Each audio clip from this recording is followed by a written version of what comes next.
Hey there everyone, Julie Hansberry coming to you from Hong Kong, and today I just wanted to share a little with you about my story and perhaps you can relate. So how did I get started in this incredible, wonderful work from home arena? Well, several years ago, as many of you may have heard if you've been following me at all, we move a lot. I've been married 24 years and we've moved 11 times.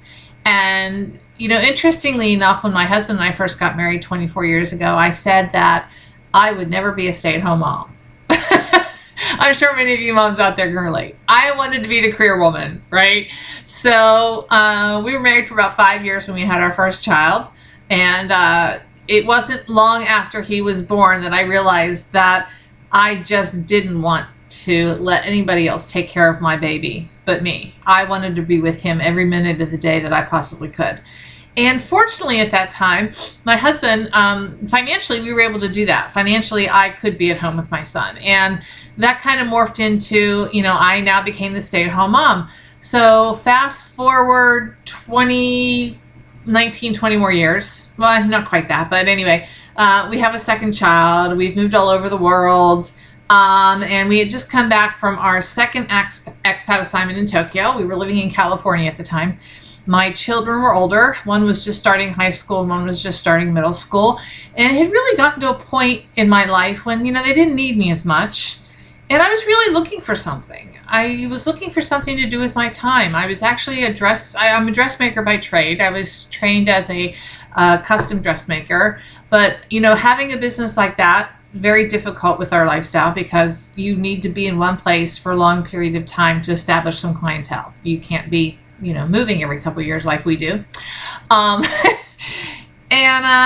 the idea of finding a typical job didn't appeal to me for a couple reasons, actually. Mainly our lifestyle, our schedule. My husband not only moves us a lot, but he travels extensively, and I still wanted to be home with my kids. I didn't want a schedule dictating where I had to be and when I had to be there. I'd also had my own business. When we lived in Thailand, our first expat assignment, I actually had a scrapbooking business that I built and worked out of our home. I had a whole room set up like a store. I taught classes. I sold product. And I was an independent. I wasn't affiliated with any company. It was just, you know, that was a new trend that was starting, and I personally loved it and decided, hey, what the heck? Why not bring this to Asia and have some fun with it? So having a taste of all that, I knew that I didn't want to be an employee. And frankly, let's face it, somebody who moves a lot and can't commit to a regular schedule doesn't make a very good employee either. But I wasn't sure what I wanted to do, where I wanted to go. And being new to California, I'm an avid tennis player, and I was playing tennis at a local club with a partner of mine, and a new lady joined. And it was very interesting. She lived in town for quite a while, but she was coming from another club. And you know, I started asking everybody, so who's the new lady on the tennis court? And everybody's like, avoid her like the plague. I was like, well, why? She seemed nice enough. And everybody kept saying, you know, she's just going to try to recruit you into her business. And I thought that was really funny. Like, well, what business? But anyway, I love meeting new people. And I took it with a grain of salt. And I reached out to this woman, and we became friends. And sure enough, she did try to tell me about her business. And, you know, at the time, I didn't know what I didn't know, right? And I kind of had those voices in the back of my head from all these other women, you know, don't let her talk to you about her business. Okay. So I did it. Every time she brought it up, I said, oh, thanks, but no thanks, I'm not interested. But, you know, hey, let's go have coffee, let's play tennis, and let's be friends. So we actually developed quite a great relationship. And one day she called me, and she said, you know, I have a favor to ask, and there's no obligation. I just need a favor, and I would completely understand if you tell me no, but I've got this guy coming into town that I work with, and we're having this event, and I just need to fill seats. I just need a favor. Would you please just do me a favor, give me a couple hours of your time, come to this meeting with me, I'll take you out to lunch or buy you coffee or whatever. Just, you know, would you do me this favor and give me a couple hours of your time? And she was a friend. And I said, absolutely. I mean, I would want a friend to do me a favor. So I did it. So I was officially a seat filler. That's how I got started in this business. And it was really interesting. So we go to this meeting and this guy's presenting, and young guy, very successful, very well polished, great presenter. It was interesting. My idea of this home-based business industry was always things like Mary Kay, Pampered Chef, jewelry companies. In fact, a friend of mine at the time was trying to get me to join her jewelry business, and jewelry's just not, as you can see, I don't wear a lot, but anyway, so that was my idea of this whole industry. And the company that was being presented at this meeting was a service-based company. There was no inventory. I didn't have to do any home parties. Nothing against them. I love going to those parties, but I didn't want to be the person hosting the parties. I didn't want to be the person scheduling the parties. I didn't want to be hawking stuff. I mean, I had done that with my scrapbook business, and dealing with inventory is not fun in my opinion. So I'm listening to this business presentation. It's a service-based business, and I'm realizing that this company's all over the world. It just really appealed to me. I thought, okay, I can do this. This is interesting. I didn't know what I didn't know, right?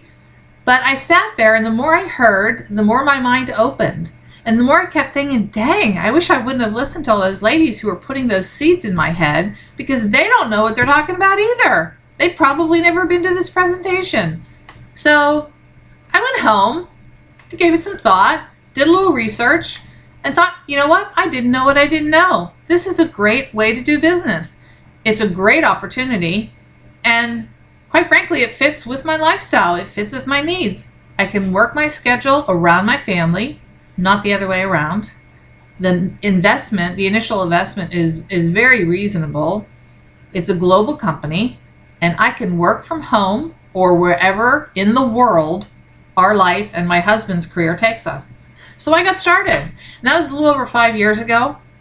And I have to say, it's the best decision I ever made. I mean, I have met incredible people, and I'm learning more every day, not only about myself, but the industry, and realizing, very quickly that, it's interesting. A lot of people out there just don't know what they don't know. And they think they know how this industry works, and they think they know what this industry is all about, and they really don't know. So, I would encourage you, if you've heard some negative vibes or some negative comments about this home-based industry and how it doesn't work, and, well, you know what? They don't know what they don't know. So, I think sometimes we tend to believe what others share with us, even though they really may not be a reputable source of information, or maybe they're not speaking from firsthand experience. But you know what? I'm doing well at this business. I work with others who are doing fantastic at this business. It's like any other business. You start from scratch and you're growing it a little bit at a time and a little bit at a time. We call this network marketing, not work marketing, for a reason. It's a lot of work. I'm not going to lie to you. It's a lot of work. It's a lot of dedication. It's doing a lot of little things consistently over a period of time, just like you would in any traditional business. But it works. I know it works because it works for me, and it's worked for millions of other people out there. So that's my story. I'm sticking with it. And if you'd like to have a conversation and learn some more about this wonderful home business arena and all the opportunities that it can provide you and your family, whether you're looking to make a little bit just to have some fun money, like I initially was, whether you're looking to generate some really nice part-time income to, help defray family expenses, or just come home and be home with your kids. I'm amazed that, typically when I talk to people, particularly stay-at-home moms, $200 to $500 a month would be life-changing money for them, and I can help you do that. Or if you're looking for, the full-time income, you want to replace or create a full-time income, I can show you how to do that too. So you just got to reach out. So let's connect. You can get me at Facebook, Julie Hansberry. You can email me. My link's here on my website, julie@hansberry.info. I'm on Skype, julie.hansberry. And I'd love to chat. Leave a comment on the blog, send me an email, however you like to communicate. I'd love to connect. Let's have a conversation and make it an awesome day.